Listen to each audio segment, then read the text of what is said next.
this role between Bucky Irving and Rachaad White today.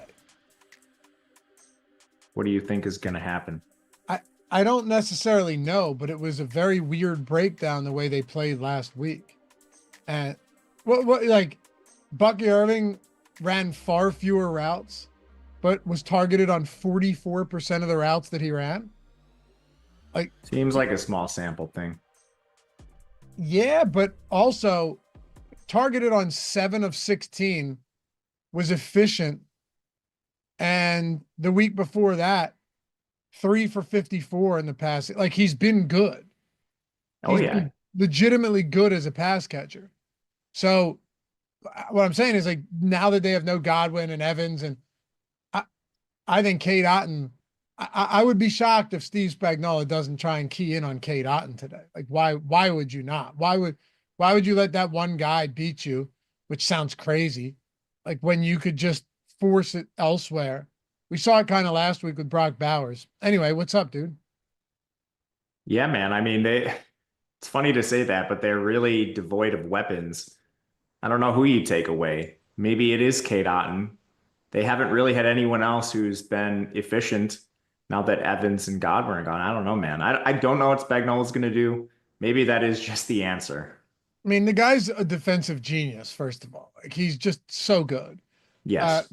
But I guess what I'm saying is, like, all right, so you're Steve Spag. Everyone, you know, the whole running narrative is Kansas City's no good against the tight ends, right? Oh, they give up a lot of production to tight ends. Understood. But at the same time, don't you think that might be a little bit different when the only thing they have to worry about is a tight end? Like, who legitimately look at the roster on this team. I'm not saying you don't have to account for guys like Irving and Rachaad White in the passing game. You absolutely do. But at the same time, with no Evans and no Chris Godwin, it's what, assuming Jalen McMillan plays, assuming Sterling Shepard's out there, Trey Palmer, like this, Ryan Miller, these are the type of guys that we're talking about today. So don't you think it's a little bit short-sighted to just be like, well, tight ends crush Kansas City, so Cade Otton certainly has to crush Kansas City today because he's the guy? Yeah, I don't think that's true. We have a large sample of Spagnuolo that's not just this year, which is a small sample, and people love to key in on that. And you just mentioned it. You played a real offense basically every single point throughout the year. Now I'm not really sure you are. This is a horrific receiving core that they have to deal with. So I'm expecting more guys in the box, more coverage over the middle dedicated to Cade Otton, and then make the other receivers beat you over the top if they can. We'll see how it plays out. But yeah, I mean, shouldn't be too difficult of a matchup for the Chiefs defense. You wouldn't think so. Also, this may just end up being a spot where they force feed Cade Otton and none of what I said matters. We'll see. Hey, happy to have you guys with us. Welcome to the Showdown, Stokastic NFL Strategy Show. Kansas City Chiefs hosting the beleaguered, beat up Tampa Bay Bucs. This could have been a really fun game had they not lost Chris Godwin and Mike Evans, because Tampa was kind of humming. Happy to have you here, though. Hey, if you don't mind, take a single second, atone for your sins this wonderful Monday morning. Either you're reveling in your successes after Sunday, or you're wallowing in the losses. One way or another, let's wipe the slate clean, turn it all around tonight, or keep it going. But if nothing else, help us feed that algorithm. Hit that thumbs up, subscribe to the channel. It goes a very long way for us. Very long way. Otherwise, we wouldn't ask you. It is free to subscribe to the channel here on YouTube. If you hate it, we'll gladly refund your misery. Just unsubscribe. Leave a comment down below. Let us know where you're at. I assume we will get one wild Matt Gajewski rant about a specific. We already had one on Derek Carr, we weren't live at the time. Yeah. So you ready to do this, man? Yeah, let's break it down. Oh, and Dennis Allen finally fired. I don't like to see anybody lose their job, whether I'm a fan of them or not. Like, I don't like, I mean, don't get me wrong. I think he'll be okay. But I don't give a shit. I'm a heartless. Yeah, just a terrible person. I don't, thank you, Matthew. Yeah, dude, the A-Chan spot was just too good to not take a stand there yesterday, for sure. But anyway, what I was going to say is, with Dennis Allen, was there a single least surprising firing since like Nathaniel Hackett or Brandon Staley? Probably not. I don't know. I think whoever signed Derek Carr should be fully responsible and be the first one gone, and then probably whoever. I mean, the roster's terrible too. So Dennis Allen definitely not free of blame, but I don't know how much he had in the Derek Carr signing. Whoever did that should be crucified. Bug boy, go ahead and take 2 minutes to talk about that Saquon run, Laffy. We know your homerism is tingling. I didn't see it. I don't know what you're talking about. I did see that Devontae Smith one-handed grab in the back of the end zone, though. Woo, boy, is he good. And yeah, of course, I saw the reverse hurdle from Saquon Barkley. That was sick. It's like the sickest 14-yard run you're ever going to see. Why'd you do that, Bug Boy? I wasn't even going to mention anything. Anyway, Michael Armstrong. Laffy, could you really feel bad for someone that makes an obscene amount of money to coach a game for a job? LOL. That's what I said. I said I'm sure he's going to be fine, but I still don't revel in and get enjoyment in somebody losing their job. Other Oh, than maybe, that's a different story. Enjoyment out of it. but I that's think what I it's said. That's what I said yeah. originally. That's when you said I I don't don't give a feel. shit. I'm I thought you said you feel bad for him. I don't feel bad at all. I don't feel happy. I feel almost nothing. It's We could just run back the tape. I don't think I said I feel bad. I think I said I just don't like to see anybody lose their job. Although I kind of didn't mind seeing Brandon Staley lose his because he was so smug every time the media questioned his terrible decision making. Anyway, you ready to talk about it? You ready to dive in? yeah. Let's talk about this game. All right. Richard, I'm from PA, by the way, Bucks County, Pennsylvania. Let's make it happen. So DeAndre Hopkins, second week now with the Kansas City Chiefs. You've got Travis Kelce, Kareem Hunt, who's just getting 20 plus touches every single game. Could be some weather here, so pay a little attention to that. I don't think it's going to be anything crazy. Not a lot of wind. It's not going to be cold, so I'm not paying much attention to that. Is there anything just to set the table, Matt, that you're looking at that stands out to you? Whether it's exposures, whether it's the way this game sets up, could be anything. I think the biggest thing is just the potential for a blowout here. We're talking nearly a double-digit spread, 9.5 in most places. Some of that juice to the Tampa Bay side. But we rarely see spreads this high in the NFL. There's a ton of parity in this league, and Kansas City playing an Arrowhead certainly helps this. But the total in the game, 45.5. We haven't had a lot of these just potential blowout spots on single game slates this year. So that is something to, I think, factor into your analysis today. Yeah, I'm with you. Usually I always bet against Mahomes as a big favorite.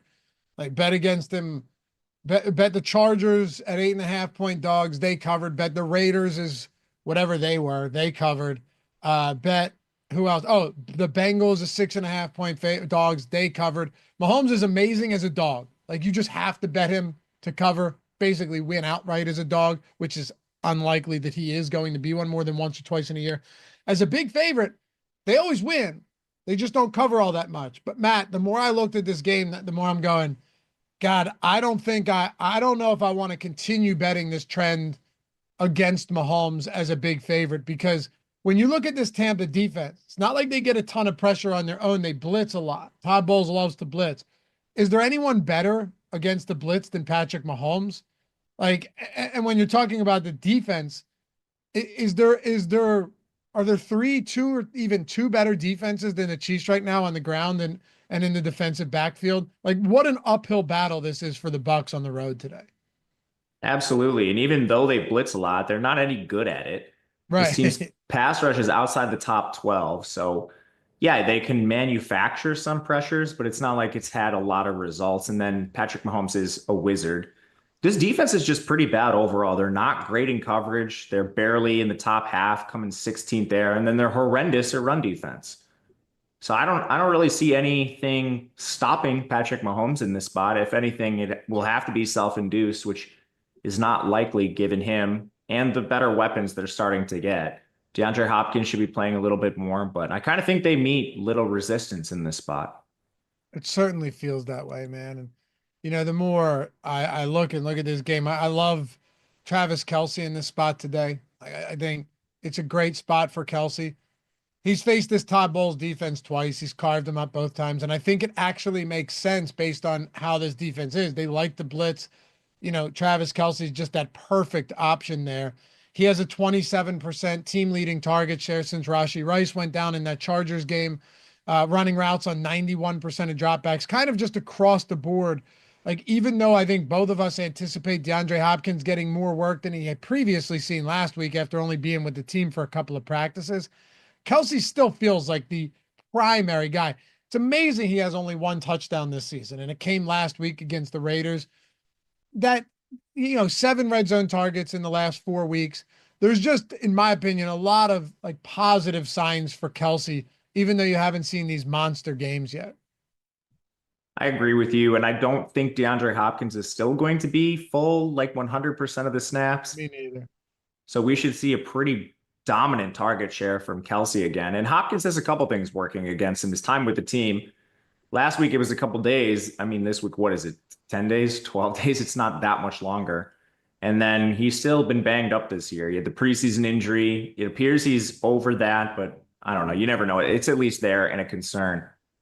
And Kelce exploits the defense better than just about anyone on this team. So he is locked in. And I think he should be the target leader probably for the rest of the season, even with Hopkins. He projects well for us, getting a lot of him in the captain. I have absolutely no issues with Kelce at this point. To your point on the touchdowns, that's almost certainly going to rise. Can't think of like a bigger small sample trap than Kelce not scoring touchdowns. That's just going to change. Right. What would be holding them back from, or holding Kelce back outside of just sheer variance in a weird sport from scoring? So I'm with you. He looks really good here. Patrick Mahomes is the one that I wanted to talk to you about too, because obviously in this type of spot, you're just going to be getting to quite a bit of Patrick Mahomes. He's not exorbitantly priced as we've seen in the past. It's just amazing how you haven't seen the big Travis Kelce games Patrick Mahomes games. And I'm not just saying like you haven't seen him this year. Go back to last season. How many 20 fantasy point games does Mahomes have since last season? So I'm not even kidding. Probably like 3 over his last 25 games. It's nuts. I don't know what the answer is, but I know it's not high. And this year, while you talk, I'm going to pull it up. This is the worst year he's been having statistically, maybe since his rookie season. I don't have those numbers in front of me, but it's very bad. And some of it not his fault. Losing Rashee Rice doesn't help. Marquise Brown certainly doesn't help. But this isn't all that different from what they had last year. I guess Pacheco could be included in that. But you're still paying an exorbitant salary for a quarterback that hasn't shown much upside this year, and he doesn't run unless it's the playoffs. So I get a lot of him in captain when I run the Sims unencumbered, but I think I would rather pay down for Hunt or Kelce straight up. I think I would too. All right, so 4, 5, 6, 30. Wow. His last 30 games, he has 1, 2, 3, 4 games of 25 plus over his last 30. And one of those was a playoff game. It's pretty crazy. I'm not very surprised. He never runs. Like, you just have no built-in floor because of his play. And then, I mean, this team is good. They're not often in like Jameis Winston game scripts. Their defense is much better than it was in the earlier editions of the Chiefs. Since, Spags has taken over, dominated the league, they can lean on that. They don't need to use him as much. I know. Sorry, 28 games. I'm with you. This could be one of those games where they use him a lot, but also, why would you not want to run Kareem Hunt again like crazy? That's kind of what it comes down to for me, Matt. Right? Like, Kareem Hunt, since joining this team, and I'm not even including that first game, even though in his first game with the Chiefs, he still had 14 attempts against the Chargers. But once they were like, all right, Kareem Hunt's the guy, his last 3, 27, 22, and 21 rushing attempts. It's nuts. And they've won all of those games by a touchdown or more. Yeah, he's my favorite play on the slate. It's not even close. All the volume stuff you just mentioned, they're 9.5-point favorites. You're facing a bottom 5 run defense and just overall efficiency. I don't know how we don't just play this guy almost everywhere. I'm going to be Right now, I only got 12% of him in the captain. I'm going to manually boost that. Yeah, I'm still getting fifth. Okay, so I want him to be my most owned captain. gotcha. Okay, so that's where you're going with this. Got it. Okay, so that's a stand. Yes. I'm actually not. So if Kareem Hunt ended up being my highest owned captain, you wouldn't hear me argue with that at all. But my favorite captain, and actually without me touching anything, just running in a factory settings, unadulterated version of the run of this Sims right now at 10:30 in the morning. Travis Kelce, I have 31% of it captain, and I kind of love it because we're this is a price point on Travis Kelce, in my opinion, that has not caught up with him yet. Like he's 13-2 at the captain spot. There's no doubt that, Travis Kelce should at least be a little bit more expensive than 8,800 in the flex. He's the same price as K. Dotton. He's essentially the same price as Xavier Worthy as well. So you look at him on the season and you go, okay, yeah, Travis Kelce really hasn't been productive. But I would anticipate some type of regression, positive regression for those touchdowns. And in those 4 weeks without Rice, I'm including the Chargers game where Rice went down early, 16, 16, and then only 6 against San Francisco, 25 DraftKings points, 36 total targets, 27% target share. Like Kelce's the guy right now, $8,800 price point and 13-2 at captain. I'm very happy getting to as much of that as possible against this Bucs team. I agree with you. Kelce will probably be my second most owned captain. The guy I think is maybe projected a little too high is Mahomes.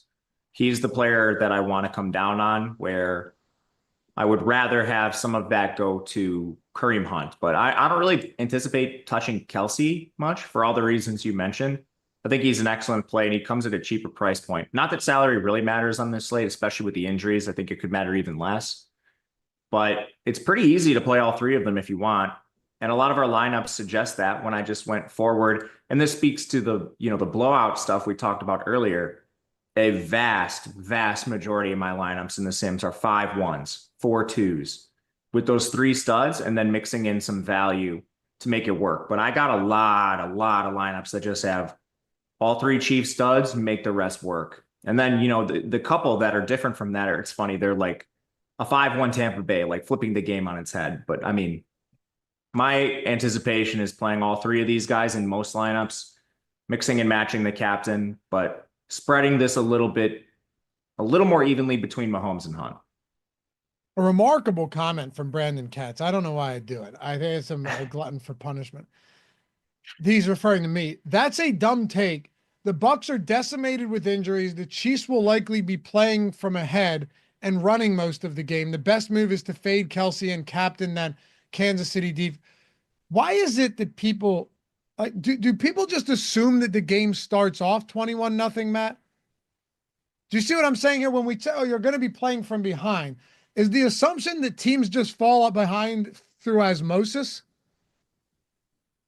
You still have to score the points to take a sizable lead, which you could then run on, 70% run plays.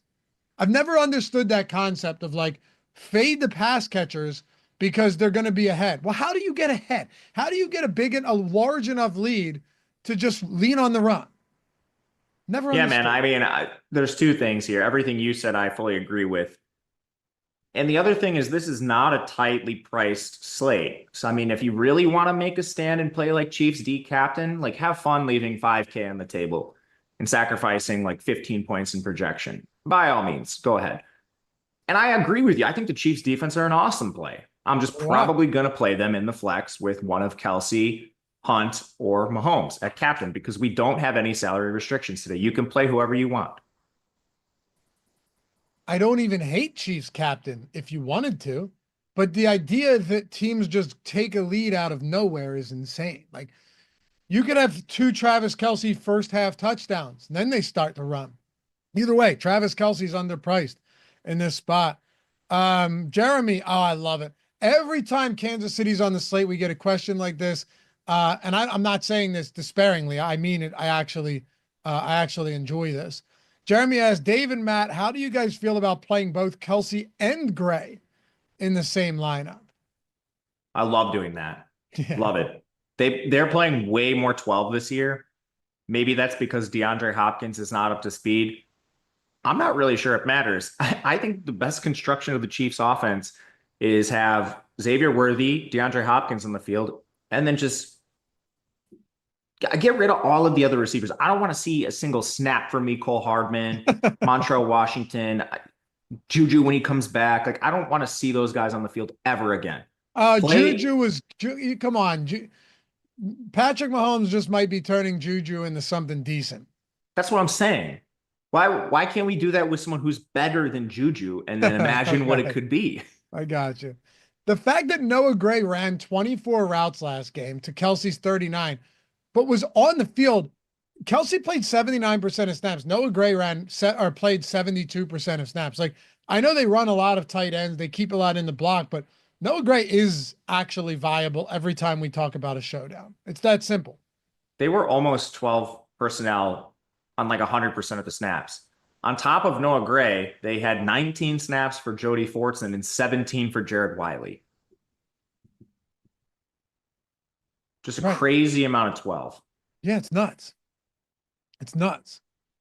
So I don't know. I mean, I have no problem with somebody like Noah Gray. You and I talk about this all the time. Would you rather play Noah Gray, or would you rather play, these other guys who are down there that maybe get a target? Maybe get a target. The only thing that would change my mind, and we'll cover this more in depth when we get to Tampa Bay, is Sterling Shepard, Jalen McMillan, couple injuries to watch a wide receiver. Sterling, I think, is more likely to miss than McMillan, of course, but McMillan, popped up on Saturday with a hamstring after being full the last 2 days. It's at least something to mention, but I don't know if Sterling plays. There's a really good chance he's out. That might open a Raheem Jarrett. If Sterling plays and we have this log jam of weird Tampa Bay depth receivers, it's by far Noah Gray. But the only thing that might change that is injury. It's pretty concerning. Definitely tune in for Live Before Lock tonight. I'll tell you that much, because you have no Evans, you have no Godwin. Bucky Irving's I have no doubt that he's going to play. They're just managing this injury throughout the week. It was the same practice regimen last week, right? No practice. And then Saturday he got limited and played with that toe, but no Godwin, no Evans. Cameron Johnson's on the IR as well. So then you have legitimate questionables in Jalen McMillan and Sterling Shepard. If these guys are out, you may just be forced to jam K. Dotton because he's the only one left. I have some interest in Raheem Jarrett if he plays. He graded out super well on PFF, a couple good catches, but I don't know. He's going to require at least one of them out because Ryan Miller still played a lot more. Wildly. Just straight creative players down here, man. Yeah, it sucks. It really is unfortunate to see Tampa Bay's offense reduced to this. What? It's true that they've been reduced to nothing. It sucks. It does. Theoretically, you could see the 1, 2, and 3 receivers today are what? Trey Palmer, Raheem Jarrett, and Ryan Miller could be the 1, 2, and 3, possibly. Yeah. Yes. Yeah. Why is Ryan Miller playing? I'm just confused. I don't know. I see some sites have him listed as a tight end. He's 210 pounds. That's wild. It's odd, right? Maybe he's really slow. I don't know. I don't think he was at the combine. I could be wrong. He's an FCS guy. I don't really know a lot about him. As you shouldn't. I know Raheem Jarrett. He was awesome in college. Let's get into some of this too, because I think it's actually a little bit easier to break down this Kansas City side. By the way, guys, shout out to our friend Rick for taking down the Millie, a Stokastic sub for the first time this year. I say for the first time this year, like it should happen multiple times. Like a Stokastic sub with the avatar taking down the Millie at all is insane. We had 2 last year as well. Shout out to Rick. And, just to kind of celebrate this win, give you guys an opportunity to jump in on this, check out any of our tools that you want. That promo code MILL, MILL, gets you 30% off any package you want. I'll tell you what to do because it takes 1 second. You'll see it down in the description, or Jordan can throw the link into the comment in the chat as well. You click that link, and then it'll bring you to the join page. Instead of having like 80 different things to click on, this is basically you just go, okay, this fits me or this fits me. Oh, the core. Oh, wow, that has the sims and the single lineup simulator and the post contest simulator and all of the projections, ownership, boom, bust, top stack tool, and all the optimizers for all the pick'em sites. That's pretty sweet. I'll do that. Or Max, you want to be able to make 10,000 lineups in the contest generator or the sims. Any of those for the week or for the month, 30% off with promo code MILL. So select one of them, and then at checkout, MILL is the promo code. That'll grab you 30% off. Well on your way to making the best lineups you've ever made. We had a guy, Brandon Wagner, super chat us yesterday, Matt, at the start of the deeper dive, and he's like, so I've been using the tools for 2 weeks now. I think he signed up with one of the sports books. He did, because he won like 1,500 on his first bet. And he's like, I'm now seeing how bad the lineups that I was hand building are in comparison to now looking, building them through the single lineup sim and running them through the contest generator and the pre-contest sim. And he's like, I've now seen like what a difference it makes to have these type of tools that really put you in amazing leverage spots in a sport like NFL DFS that is really difficult week over week. Yeah, as a hand builder, think about how many things you have to juggle and try to evaluate yourself. First of all, you have to find the players that are highly projected. Who are the good plays? That's not always easy, but let's say you do that. Then you need to figure out if they're too owned. Are enough people playing this guy or too many people playing this guy? And once you start doing that by hand with full NFL slates, it's very, very easy to make mistakes. Even if you are plugged in and you pay a lot of attention. I was making them prior to stuff like our single lineup sim. So it's a great way to just give yourself feedback. And then if you have the full sims, I mean, you can build a whole portfolio of lineups like this. Just a no-brainer. Tom was also, I think he finished 10th in the mill yesterday or 11th. Two weeks in a row. I know, Tom. 10th. I saw that yesterday again. I was like, there's no way Tom had to sweat 2 weeks in a row and finished just short. I was like, oh, man, he's been so close to the millie twice now. Yeah, man, burning the edges. By the way, using the Sims tools. So yeah, anyway, link in the description and in chat. And before we move on to Tampa, I'll just throw this out there to you guys. If you wanted a different way to get access, the first link where it says join any sportsbook and get Stokastic Sims free, you can do that too. And as many as you join with that link, just by clicking claim offer, that is as many months as you get of the core package $100 value. So you sign up on Bet365. Oh, cool. I got 200 in bonus bets on a $5 bet by clicking claim offer. Oh, sign up on Caesars too. And I'm not on FanDuel yet. Let me get 200 bonus bets there. So now you've got $400 or $500 in bonus bets by depositing a total of like $30. And you also have 3 free months of core $300 value there. If you wanted to do 2 months of NFL and a month of NBA, you've got it. Just follow the steps at the top. So by the way, last read here, I'm just giving you guys all of the options to get in on the tools, and Discord's included with all of them. So make sure if you ever have questions, hit us up.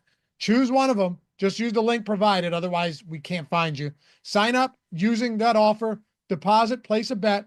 And the moment that first bet settles, send us an email at support@stokastic.com with your first settled bet and your welcome email, 2 screenshots. That's it. Tell us what leagues you want. Show us how many books, and you get as many months as you want. So there's never been more ways to get in on the tools right now. And on the highest level of the tools that we have with the Sims and the pre-contest sim, everything else. Come join us. If you have questions, my DMs are always open on Twitter at Laffy_D. All right. I want to talk Bucs here, but I've got to ask you just to round out these Kansas City players. We talked Kareem Hunt, we talked Kelce, we talked Mahomes. I think any variation of how you want to play those guys, even though Mahomes hasn't been great, you want to captain Mahomes, fine. My 2 favorite captains, Kelce and Hunt, in that order. Well, actually, your 2 favorite captains would be swapped, right? Hunt and then Kelce, 1 and 2. Yes. Mahomes. Okay. Who else for Kansas City do you think warrants conversation? Is there anyone here on a showdown slate, expensive or cheap, that we need to talk about? Xavier Worthy for GPPs for sure. They keep trying to force him the ball. It hasn't really worked, but you can tell he's a priority for this offense. And he's an explosive player, so I think he's a little expensive. But again, a lot of my lineups are just like 4-2s, 5-1s, and they're mixing in players like Worthy, DeAndre Hopkins. This comes down to how many snaps do you think he plays? he should right away be the most talented receiver they have, just with Worthy being a young player at this point in his career. And he'll play more. He had 23 snaps last game, but is it 50% of the snaps or do we get 75? So you're just kind of making a gamble on playing time, which isn't something I love to do. He'll be someone I mix into the portfolio. And then for a cheap guy, Justin Watson, he's always out there wind sprinting. Does he catch a long ball or not? Because he's, especially with Hopkins in the fold, Kelce healthy, he's going to be like fifth on this team in targets per route run. But he's out there a lot. He played 55 snaps in the last game. It's like 75% at least per game. The only thing that would really hurt him, I think, is if DeAndre goes into a full-time role. But even then, he's out there enough where you could maybe click his name. He's a little expensive for my liking, but at least worth saying his name on the show.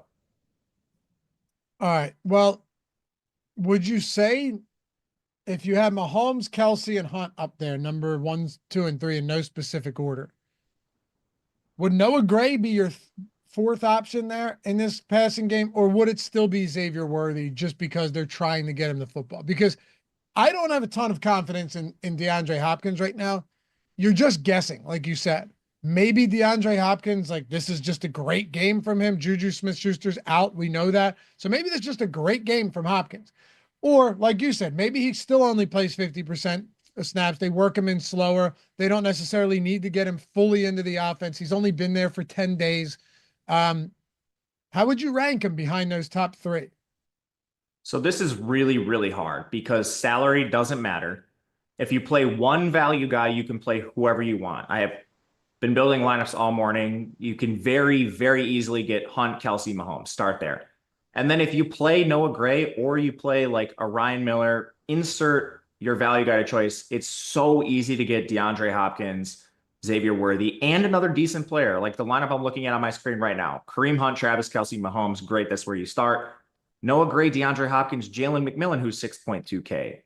So I think it's not Noah Gray just because you can mix and match the value guys and you can play DeAndre Hopkins, Xavier Worthy, and take your shots at the legitimately good players that should be a little more involved, target per route style, because salary doesn't matter. So it's, for me, it's just, I guess it's DeAndre Hopkins and Worthy by default, then Noah Gray, but I still likely will have more Noah Gray than any other value piece. It's just salary is a joke on this slate on DraftKings.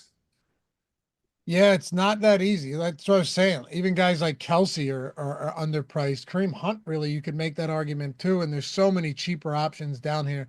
Let's talk about Kansas City. Or I'm sorry, Tampa Bay. In the backfield, this is a difficult spot because I really want to start looking towards these guys, but they're both the same price. I mean, you've seen very similar production from these guys week over week. And yeah, I mean, at times it fluctuates. Like Rachaad White against Baltimore was really productive. Bucky Irving's just been consistently productive without any crazy big games, Matt. But they're basically the same price. So is this a spot? Like, I'll tell you what I have of these guys right now. And I don't think I'm going to make a ton of adjustments because this is what I have basically none of them at captain, but then at flex, I have 19% Rachaad White and 17% Bucky Irving. Like I'm basically with the field on Bucky Irving. I'm a little bit below the field on Rachaad White, and I have essentially none of them at captain. I think that's probably the wisest decision. Bucky Irving, according to their coaching staff, is going to be dealing with this toe injury all season long. It might be something like turf toe, where he just has to manage this. You know, it's not like something you can recover from in 1 week. And that's my biggest worry with him. But I honestly think that big Rachaad White game you mentioned was just a Bucky Irving toe thing, which is a risk for Bucky Irving at any point he steps on the field this year. Rachaad White doesn't have that. So I think just if you're playing these two and you're running a portfolio of lineups, say you're running 150, I would be more comfortable having more White than Bucky Irving just because that's always a risk. But Bucky's been more talented. There's no doubt about that. Even through the injury, man, his productivity has been insane. Even in the pass game, just like wild. And maybe this is, it's not just, I mean, like the last game, Rachaad White also had 6 targets, Bucky had 7. So it's not like it's Bucky's running laps around Rachaad. They're both really involved there, though. So the only thing that has me nervous is just the injury, man. I'm not too worried about it. like he had this same injury last week. They monitored him through, like, yes, Todd Bowles said that it's going to linger, but he still had 9 for 44 on the ground, almost 5 yards per attempt, 7 for 40 through the air. The week before that, dealing with that, 3 for 54 through the air. I don't know. He's been efficient. Like he's averaging over 8 yards per reception, over 5 yards per attempt this year. It's a really difficult matchup for Irving. That's what stands out to me more than anything else. I just think they're going to have a tough time moving the ball on the ground. But last week, these guys had a combined 26% target share. I mean, and this was against an Atlanta team that can't generate any pressure to begin with. So do you not just see more volume through the air to these guys? I just don't necessarily know how to quantify how valuable that is at these specific price points when you don't really know who it's going to go to. I think it's going to be split as long as Bucky doesn't get hurt. I think we kind of have his snap ceiling at this point, like yeah, true. 45, 50%. And regardless if he aggravates it or not, they're limiting him, trying to keep him healthy for whatever aspirations they have. Maybe they can survive till Evans returns. I don't know. But I just don't think you, like in week 6, he had 64% of the snaps, albeit Rachaad White was out that game. Otherwise, he hasn't touched 50% in any game. And I don't think he's going to the rest of the way as long as this toe is a problem. You know, it's crazy. And by the way, I bet over 15.5 receiving yards on Bucky today. That's really low.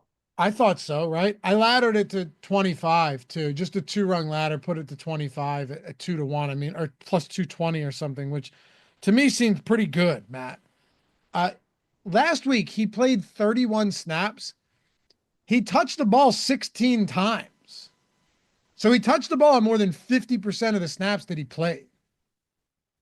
Yeah, man. I mean, he's their best offensive player right now. He should touch the ball. Every time he's in the game, there should be a specific plan for him to be involved, whether it's in the pass game or on the ground, which is the crazy thing. You know, like they're limiting him through the toe injury, but he's still super efficient playing through it. So I don't know. I mean, these are just questions that you have. And at the end of the day, I think there's just more risk with him compared to the Kansas City guys. You know, the team totals, they're 10-point underdogs. So it's not just like, okay, Bucky Irving, maybe they don't have as much rushing equity because he's so involved in the pass game, but it's a scoring expectation. You know, like less touchdowns are going to be scored on the Tampa Bay side, hypothetically.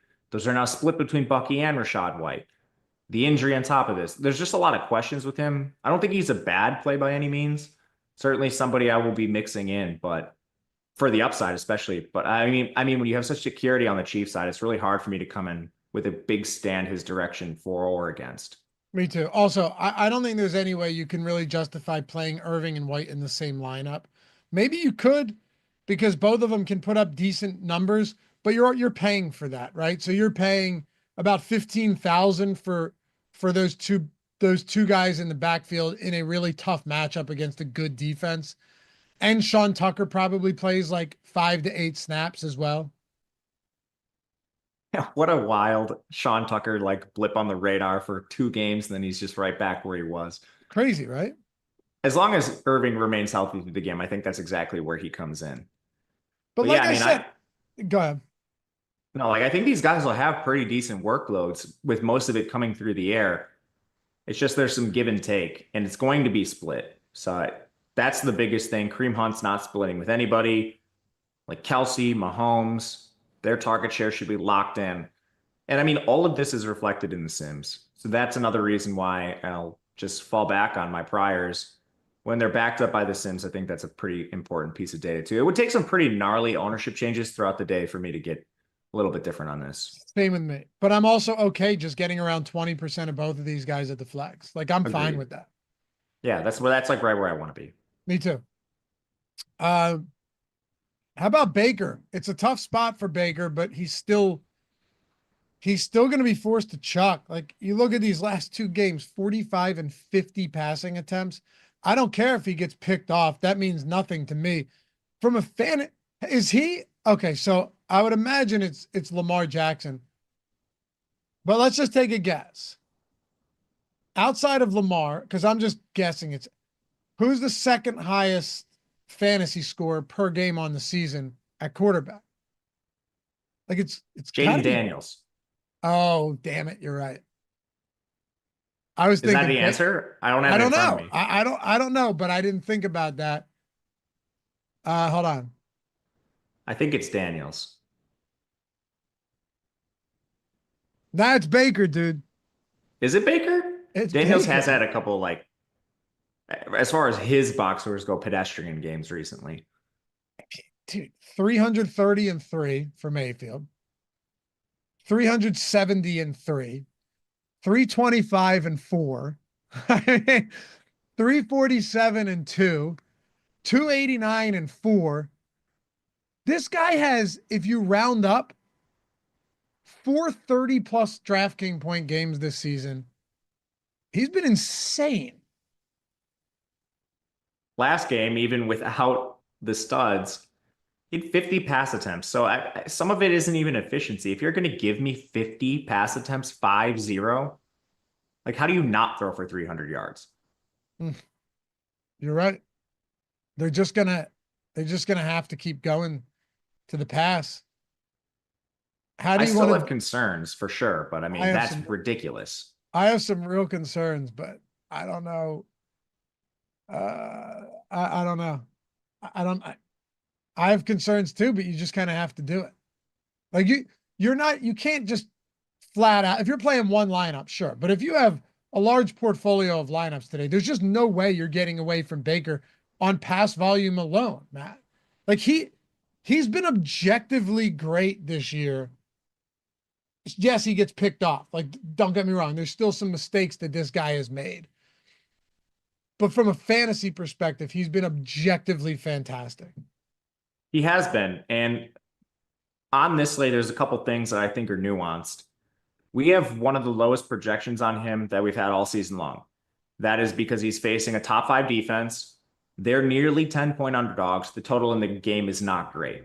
Yeah. But so coming into this slate, all of these things I knew prior to running the Sims, and I thought I'm probably going to end up pretty low on Mayfield today. Pricing doesn't matter, so I still ended up with him as my 4th most owned player. Like, there's no way to really get around this. Like, do you not want the guy who is touching the ball every single play? You are willingly foregoing points if you don't play Baker. And in the flex, I think is a better place just with the upside the Chiefs have from the scoring expectation on this slate. But man, like, I wanted to fade Baker. I wanted to be out on this, even with the game they had against Atlanta. I mean, Atlanta's the middle of the pack defense and Kansas City's top 5. But yeah, I mean, I just don't understand getting away from Baker with the context of the slate and pricing being non-existent. And on top of that, like I'm not saying he's a Lamar Jackson or a Jalen Hurts, but he's averaging over 20 rushing yards per game. He has 2 rushing touchdowns on this. I'm telling you, man. Like, no, dude, I'm laughing because you say he's not Lamar Jackson. I think he kind of thinks he is. He might, but that's what we want. Did you see any of the game last night, the Sunday night game? No, so this was so frustrating. I had my boys over and we were watching Red Zone and there was like a little mini storm. And I don't know the power grid on the street. My power went out briefly, and then I didn't get internet back till like 9 p.m. So I didn't play DFS. It sucked. From like 4 p.m. till 9, I was just chilling, reading a book. It sucked. That sucks. Yeah. Well, so I didn't do anything. Sam Darnold had a couple of runs where I was like, this guy's fast. And clearly, you don't look at him as a run first or like even highly mobile quarterback. Baker Mayfield's the same way, though. Sometimes he takes off and you go, oh, shit, look at him go. Look at that fella go. All right, he has a game with 20, 29, 42, 34. He finds ways to get it done. I don't have a lot of captain, but I have a lot of Baker at flex, and that's the way I'm okay playing. I'm very happy playing it that way today. Agreed, 100%. All right. You ready to get in the weeds with some of these pass catchers? Yeah, let's do it. This is my favorite spot to talk about in the slate. Me too. And stop. Dumbass dog. And for those of you who have still yet to update, some people have avatars over on like DraftKings and FanDuel, and it's their dog, right? Which is cool. This fucking thing. I mean, love her to death, but she's not good. You're not going on anything. You should just have the Stokastic avatar, though, because the dog ain't winning you money. Listen, I bet your family, bet they're adorable. I bet people love getting those Christmas cards with them on it every year, which, by the way, sorry, is there anything worse than that? Is there anything worse than that? Me, Matt, I get them straight in the garbage. Straight. Do you even know what I'm talking about? Christmas cards? When people send you Christmas cards with their whole family on it, straight in the trash. I didn't know you had such. I just like get them and I don't really have a reaction. You hate them? I don't hate them. Like many of the people that send them to me are people who I love. But then there's also people that I haven't seen in years. And it's like, okay, great. You're all wearing matching pajamas around the Christmas tree and you put a goofy hat on your dog. Like, to your point, I don't know what I'm supposed to do with them. That's what I mean. I'm not hanging 80 of them on my refrigerator. Merry Christmas. Send me a text. Say, I miss you. Would like to see you soon. I don't need that. I don't need that. I don't send them out. Put something up on Facebook. Let everybody know you're happy when you're not. Whatever. All I'm saying is if you use the Stokastic avatar on DraftKings or FanDuel, this took a dark road. You can actually get a lot of free stuff, like a full month of Stokastic Sims, $200 value. If you win twice, you get a free month plus another week. If you win 3 times, you get a Sims Max All Access $500 value. Or what if you win the Millie? Oh, that's right. Not only do you get that beautiful ring that anybody gets for 20,000 plus, but you also get an entire year of Sims Max All Access, everything across the board. Stokastic.com/HOF. Download it, use it wherever it is you play, finish top 3 in a field of 5,000 or more, and just tweet your wins to us at Stokastic HOF. Dude, there's probably so many people in comments that do that with their family that I just it's like a nice thought. I get it, but I don't know what I'm supposed to do with it. I don't hate the people. I hate the concept. That's fair. Yeah, man, we should change this and do something else. Do something else that's thoughtful, that doesn't waste paper and make us feel like we need to put all these on our fridge. I only have like 6 magnets. I can't do it. Yeah. Somebody said, go, take the cash from the card. No, it's not. They're not giving me Christmas money, dude. I'm 37 years old. They're sending you postcards of them and the seemingly happy family, a big mirage. Anyway, Matt, talk to me about these pass catchers for Tampa. I've said plenty of stuff like about K. Dotton, where I think Spagnuolo probably tries to limit him. Is this also just one of these spots where it doesn't matter? Like, they just are going to have to feed K. Dotton? How do you see this breaking down? I think to some degree, the only thing I've kind of been hoping for is a Jalen McMillan breakout at some point, which hasn't happened. So this might just be a wish of mine that's not going to happen. But they've been using McMillan, at least early in the season, on some pretty weird stuff. His depth of target has been massive. Downfield, he's been dropping passes. But I have some hope left out for him. If it does come at the expense of any player, I think McMillan would be the guy that actually could move ahead of Otten right now. But we'll see on that. Still haven't seen anything that would indicate otherwise. Otherwise, I mean, like, I don't see how we just get away from the volume, man. They don't have anyone who's proven at all. So honestly, without any salary restrictions, I think Otten for me is still behind the Chiefs' big 3, Baker, but he might be the next one. It's either him or gambling on the Chiefs guys. So I've got him, let's see, just total exposure. Mahomes, Mayfield, Hunt, Kelce. Okay. So Mahomes, Mayfield, Hunt, Kelce, Harrison, Butker, and K. Dotton. I have 35% Otten total. I have 10%. Okay, here we go. I have 10% at captain. I have 35% at flex. So the way I see it right now is I'm marginally above the field in both of them, but not crazy. Like where I'm most above the field is Travis Kelce at captain. That's where I'm most above the field on really anything here. And Harrison, Butker, flex. Those are my 2 like big stands right now where I'm pretty much 2xing the field. I think I don't want to be overexposed to anyone on this Buccaneers team that's a main player. So you're talking about like kickers and stuff, I think that's probably a better place to come in over the field than anyone really on this offense. Cade Otton still has 1.22 yards per route run this year. Some of that is because Godwin and Evans are targeted a lot more than him. But we have a pretty long sample of this guy. I mean, do we think he's really broken out and he's going to be a difference maker tight end? I'm just not sure about that. It was nice to see him command targets in one game. I'm not sure he's going to command targets like that in the long run. So he's a good play. Those are just enough questions for me where I don't want to come in super overexposed to Cade Otton. And I want to spread my risk out among these Tampa Bay receivers. And luckily you can do that. Salary is just so easy to work with today. But I don't know. This might be just bias on my part. I'm still not 100% bought in on Otton as a talent.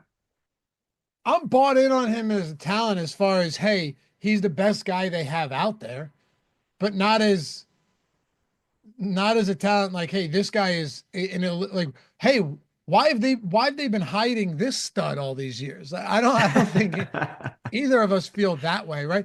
Plus, Correct. We can't ignore the fact. And again, I'm still, like I said, I have 45% on right now, 35% of the flex, 10% of captain. I don't think that changes all that much throughout the day, unless we get some significant news. I still don't think it changes much. Even if we have one of McMillan or Shepard out from Tampa, I still don't think it changes that much. But he has 17 receptions and 20 targets over the last 2 weeks. Significant stuff, hands down. But Matt, he's faced some defenses that just haven't, like, Atlanta is a super forgiving defense as far as completion percentage goes. And Baltimore has been carved up in the passing game. They lost Wiggins in that game. They lost Marlon Humphrey in that game too. Not to say that those guys are, on Cade Otton throughout but you know what I'm saying. They lost a lot of these top tier guys in that game. And then Atlanta, like, this is the toughest matchup he's faced for sure, without question. Yeah, there is no question. Atlanta's a wildly average defense. So I have not really taking anything away from that matchup. There is some give and take because it's the toughest matchup. I know they give it up to tight ends, but I don't really think it matters. Circling back all the way to your point at the beginning of the show, other teams that they have bested Kansas City via the tight end position also have other weapons. Tampa Bay does not. So right, I think that is something that can't be overstated. Spagnuolo routinely takes away the best player on the opposing team. Yeah, like Spags tried to take away Mark Andrews in that first game. It just so happened that Isaiah Likely was a tight end. And something that gets overlooked is those guys line up in the slots a lot. It's not the same exactly as Cade Otton, who plays in line most of the time. So I don't know. There's nuances to all of this stuff. Anybody else before we build a lineup? Okay. Aside from Otton, how do we think the receiving core shakes out on a target basis? Because I think it's McMillan 1, assuming he plays, Palmer 2. I kind of think Sterling is out of this game with the 2 DMPs and the 1 LP. Then I might think it's Jarrett over Ryan Miller. I'm not sure on that. Jarrett had a pretty good game. Ryan Miller is horrible. So this is a really tough decision.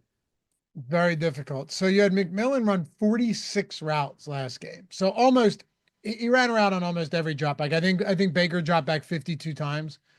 Otton 43, Palmer 39, Shepard 37. And then you had 17 routes for Ryan Miller, 11 for Raheem Jarrett. And then you look at the snaps for this team. It was 81% McMillan, 70% Palmer, 62% Shepard, 27% Jarrett, and 41% Ryan Miller. So I think the way you kind of have to look at it is McMillan 1, Palmer 2. Palmer wasn't really targeted much, but he was out there like the whole game. If you're going off of target share, yeah, McMillan number 1, but they really just spread it around. Like out behind Cade Otton, your 2 highest targeted players, McMillan had 7, but Bucky Irving had 7, Rashad White had 6. Nobody else had more than, Ryan Miller had 5. It's all over the place. So wouldn't you just look towards like a McMillan as the top because he's out there the whole game? Yeah, that's my opinion. And I think Palmer, for the same reason, is second, even though he's barely targeted. The thing that's interesting is Sterling's potential injury and Ryan Miller being really bad and Raheem Jarrett actually looking pretty good on a couple snaps. That's one I think could flip. So for those of you playing 150 throwing darts, Jarrett I think is interesting in that regard, but it's exactly that. There's enough salary where you don't need to consider Raheem Jarrett in most of your lineups. He's just like a complete dart throw for Millie Maker style tournaments. But I wanted to at least mention that. Let's build a lineup. Let's do it. All right. And obviously, kickers defense always in play. I can't say I have a ton of interest in this Bucs defense, but Chiefs defense, surely. I have 30% of them right now. I have a good amount of Harrison Butker as well. So, you know, I don't think we're going to have any disagreements there, Matt. I don't have a lot of Chase McLaughlin, though. Yeah, I didn't either. For the non-skill players, it was mostly Butker and Chiefs defense. All right, Jordan, let's do it. Pull her up. You already did. Showdown. Let's make this happen. All right. Let me throw a captain in here, Matt, if you don't mind. Go for it. I want to try it with Kelce at captain. I love Kelce. I mean, I think we can pretty much slide in the first three guys with ease, unless we're getting really crazy. Go for it. So Kelce captain, then I think you want Hunt and Mahomes. All right, Kelce captain, Hunt, Mahomes, got it. Then once you play one value guy, the world is yours. So it kind of comes down to that. I mean, should we just try Noah Gray with this lineup? I love Noah Gray. All right. I might be Noah Gray's biggest fan other than his family. Yeah, you might be.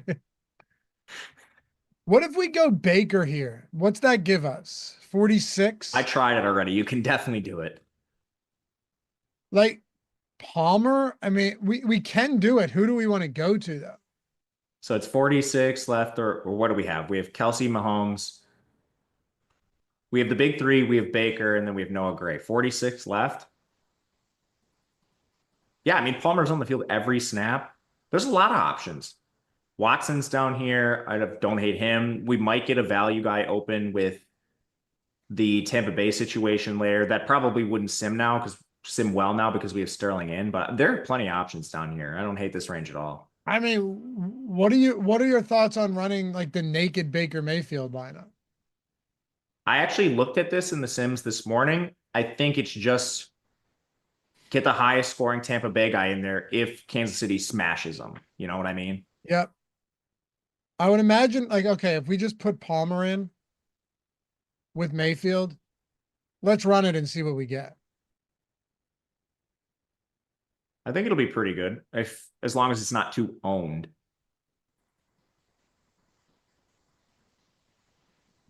I think it's going to look good, actually. With the Noah Gray, Kareem Hunt, but also Travis Kelce. Look at that. I'm not surprised. I'm not either. I like that lineup quite a bit. I spent a lot of time this morning messing around with the Sims, and I was just shocked at how easy it was to play guys because of salary. It's so easy.